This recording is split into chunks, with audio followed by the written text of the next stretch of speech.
Saan tayong palengke guys. Papabili kasi yung asawa ko ng ulam niya. Ulam pala na iluluto guys. Kaya naman tara na. Tayo palengke. Dito na pala tayo. Assalamualaikum warahmatullahi ta'ala wa barakatuhu guys. Kamusta na naman tayo? At nandito na naman tayo guys. At namili nga na tayo dito guys ng lulutuin nating manok guys. Mga halagang 100 lang to guys. At yun na nga po at pinahiwa ko na yan guys. Tapos namili na tayo guys dyan ng pangrekado natin dyan sa manok natin. Meron nga po pala tayo dyan sibuyas guys, siling labuyo at saka sayote guys. Tapos namili rin ako dyan guys ng luya. Tapos bumili rin pala ako dyan ng uling. Ang akala ko nga guys magluluto tayo dun sa may ulingan namin. Yung pala hindi. Tignan natin to. Tayo guys. Alam niyo guys, hindi naman porket nakikita niyo marami akong binibili, sinasabi niyo marami na akong pera. Hindi yon guys. Kasi to, sa may-ari to ng dun sa partner ko, bali inutusan ako. Ako na rin daw magluluto para may vlog ko daw, di ba? May mga ganun tao talaga guys.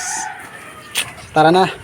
At so andito na nga tayo guys at hugasan natin ang binili nating ulam. Yung binili nating manok guys. At pagpasensya nyo na guys kasi medyo dito sa amin kasi guys ay maingay. Kaya okay lang yun. Ayan, pagkatapos natin hugasan ng ating manok guys, susunod naman natin guys ang ating mga rekado. Inuna ko na pala dyan guys yung talbos ng siling labuyo. At pagkatapos nyan guys, sinunod ko naman yung sayote dyan. At hinati ko nga pala yan guys sa gitna. At pinagkis-kis ko yan guys yung dalawa para matanggal yung dagta. Tapos tinanggal ko na rin guys yung dulo ng sayote guys. At pagkatapos nun guys, yun binalatan din natin ng ating sayote. Tapos sinunod ko na rin yung siling green. Tapos siling labuyo. At saka yung sibuyas na may dahon. Sinabayan ko na rin po yan guys na walang dahon guys para mas masaya. At nang maugasan natin lahat guys, yan nang at hiwa-hiwain natin ang ating mga rekado na panglahok natin dun sa manok.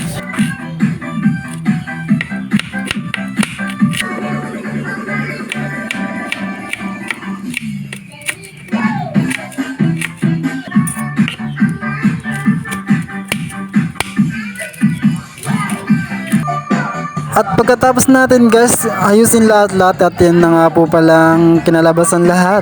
Bahala na kayo magdesisyon kung tama ba yung ginagawa ko o mali. At pagkatapos nun guys, kinuha natin ang ating paglulutuan. Namili pa naman ako guys ng uling. Ang akala ko kasi doon ako magluluto sa ulingan namin. Dito pa lang tayo magluluto sa may rice cooker. Hindi ba alam guys, itong rice cooker na to, 5 taon na sa amin to. Sa sinagal-tagal ng ginagamit namin, tibay talaga. So balik tayo sa usapan. Ngayon, magigisa na tayo guys ng ating mga rekado. At nilahat ko na pala yan guys, lahat ng mga rekado. Pera lang doon sa sayote at saka yung dahon. At nang malagay ko na mga rekado guys, sinunod ko naman guys yung manok dyan. Kasi halo-haloyin pa natin yan. At tinakloban ko pa pala yan guys, ng ilang minuto. 5 minutes later. At nang makita ko ng hudyat guys, yan, binuksan ko na, hinalo-halo ko na. Pagkatapos nyan guys, tinakloban ko naman ulit. Few moments later. At nang lumipas ng ilang minuto guys, binuksan ko na at nilagay ko ng ating sayote. At hinalo-halo ko yan saglit guys. Saka nilagyan natin ng tubig yan. Siyempre ang tubig niya galing pa yan sa lawasa. At tinakluban ko pala yan guys at naghintay lang tayo ng ilang minuto. At nang lumipas ulit ang ilang minuto guys, yan na nga at lalagyan natin ng mga ibang pangrekado yan. Siyempre andyan ang magic sarap, paminta at ang Ajinomoto. Tapos nilagyan ko na rin yan guys ng asin. At sinunod ko na rin pala dyan guys yung dahon sili.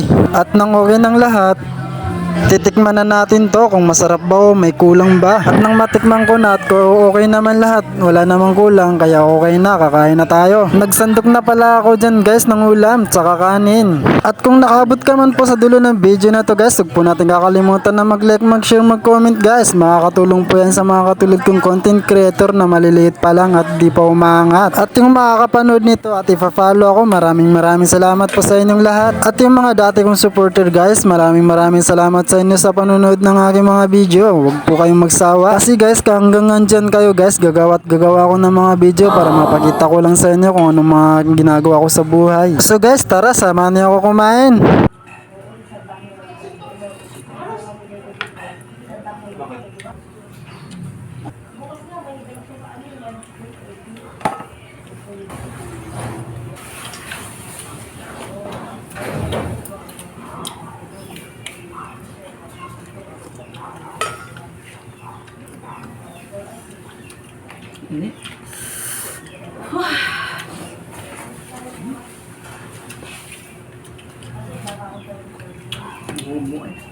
Ang puto talaga. Hindi mo na ito.